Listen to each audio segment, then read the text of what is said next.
For the second time this season, a Santa Maria Gator takes home our Sportsline Player of the Week. In Week 2, it was running back Cade Nelson filling in for the starter who won the award. Now in Week 10, it's Mr. Do-It-All for the Gators. Wide receiver, punt returner, kicker, Briggs Bourgeois. The game pinned two of the best units in the league against each other, the Saints' #1 offense and the Broncos' vaunted defense. The senior showing he's not just a defensive star, he added 5 receptions for over 100 yards and 2 touchdowns. His coach says those scores have been a long time coming. Before the Saints even took the field today on Christmas Eve, they were mathematically eliminated from the playoffs. But instead of laying down on the Buccaneers, they put together one of their best efforts of the season. Daniel's performance helped propel the Spartans to their first win of the year. They'll hope to keep that rolling this week as they travel to McKinley. For WAFB 9 Sports, I'm Brian Pellerin. That's what makes me get up and want to go to work every day, because I have such great kids to coach. For 42 years, Sam Barham has coached cross-country throughout the Southeast. The last 7, he's been building Parkview Baptist into an elite program in 3A. This year looked like the time for him to claim his first state title. But after practice on October 20th, he received word from his doctors that he had leukemia. He immediately had to start chemotherapy and treatment. A week later, doctors ran a blood test to see how he was progressing. That Tuesday, he received word that he had no cancer left. With such a quick turnaround in his health, Coach Barham had hopes of still attending the championships with his team, but he needed to spend 6 weeks in the hospital recovering from side effects. The timing of all this happening like it did at the end of the season was not a good thing. This Monday, the team left for state with cheers from their fellow students and a message from their coach. Go out tomorrow and finish the job and be amongst the elite championship teams. All right, well, we'll see you later. We love you. Tuesday, his teams aim to do just that with their coach on FaceTime. Look, everybody's here. I'll see y'all. Reminders of him were everywhere. Glory in Jesus' name, amen. Amen. Then, it was up to his runners. The girls' team would go on to finish 3rd, the boys would finish 7th. The results were disappointing for the team, but their coach had nothing but praise for them when they visited him at the hospital on Wednesday. I really appreciate y'all coming up here and doing this. I wanted to commend y'all for how well you handled everything. Y'all gave it everything you had at the state meet yesterday. I know we didn't end up winning the state championship and that sort of thing like we really wanted to. I know without a doubt in my mind that everybody gave 100% effort, and that's all a coach can ask for. Thank y'all from the bottom of my heart for running so hard for me. And when it was a joy to get to watch y'all. I've never felt so loved and supported by so many people. Really overwhelmed by it.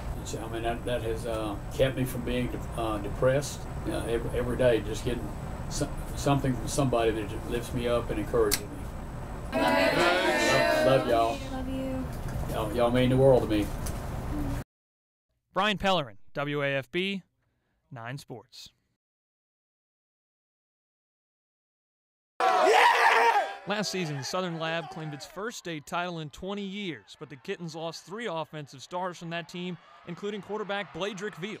Enter first-year starter Quincy Fillmore. I know I had expectations high on us because Southern Lab is a dominant school in every sport, and I know we had to go back this year back-to-back. He's taking hold of that role and that offense, and basically, he's been doing great things. Fillmore and the Kittens are dominating on big passing plays. He's thrown for 15 touchdowns and 948 yards on just 39 completions. But the junior isn't only changing the game after the snap. Coach Marcus Randall has given him the power to make checks and change the plays at the line. When I go on the film, when we sit down, we watch it, he tell me what coverage they're playing. And I just go out there, I just see it. I pick up on it fast because of what he have taught me of how to read defenses. He's making the right read, getting us in and out of good and bad plays that we have called through our game, and he's just been tremendous for us. Fillmore isn't just a great thrower. The former receiver is also dynamic with his legs. It's really all my life I've been playing receiver, running back. My 9th grade year I played quarterback. I started for 1 game and we won. My 10th grade year, I played quarterback, but other than that, I was playing receiver. So it's really come natural to me just to run. It's going to be exciting to see him, to watch him finish off this year, but I think it's going to be more exciting next year after he had a whole year on his belt. He got a chance with the same group of guys to, keep gaining that chemistry, and then, possibly next year putting up even bigger numbers. For WAFB 9 Sports, I'm Brian Pellerin. When Chuck Winstead took over the LSU golf team in the summer of 2005, it sat near 90th in the nation. It wasn't a whole lot of fun as an alum to look back and to see the program slip to those rankings. But he had a vision for his former team. When we started 11 years ago, what we wanted to do was we wanted to build the best program in the nation. That may sound cliche, but for Winstead, this was about rebuilding a team he was a part of and loved. Last year, a decade after taking over as the team's head coach, he brought home the program's first national championship since 1955. Tigers aren't just having success at the college level, they're also succeeding here at the PGA Tour, as 3 of Coach Winstead's former Tigers have PGA Tour cards. 5 former LSU players in all will be here at the Zurich Classic this weekend.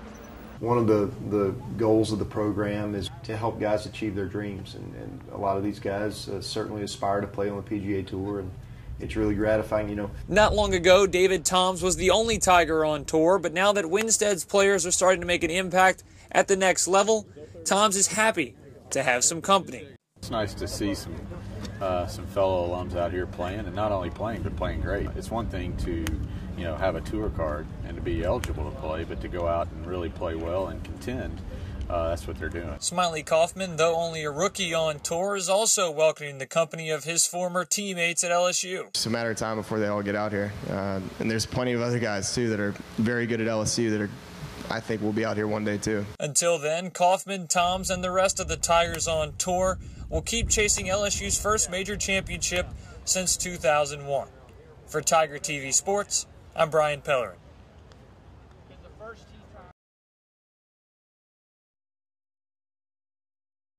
Dodging a game? Wow. How anybody could even think that way is beyond me. At LSU today, it was Tell the Truth Monday. Ed Orgeron says his team's already moved past missing the Florida game because of Hurricane Matthew. WAFB's Jacques Doucet joins us again with more from campus. It's a tough situation. It's a very tough situation to reschedule this game. When it comes to LSU and Florida, Orgeron's Tigers are back in the coaches poll this week, ranked 25th in the nation going into Saturday's 6:30 game on SEC Network. The coach at Southern Miss reminding LSU fans what might have been. We know we're playing a football team. Have they had a close loss to Wisconsin and had one of the controversial end to Auburn, and if they win both those, they're probably ranked number 2 in the country right now.